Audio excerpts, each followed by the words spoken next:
In today's video I'm going to show you how to find the best Verizon discount codes. This is pretty simple, so let's jump right into it.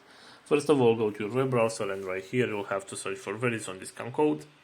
Right here, scroll down a little bit until you should be able to find this website, which is called simplycodes.com, and open it. As you can see right here, we have a list with different type of promo codes that we can use to get some discount. So for example, if you want to get this one right here with $525 discount, all you need to do is select copy code.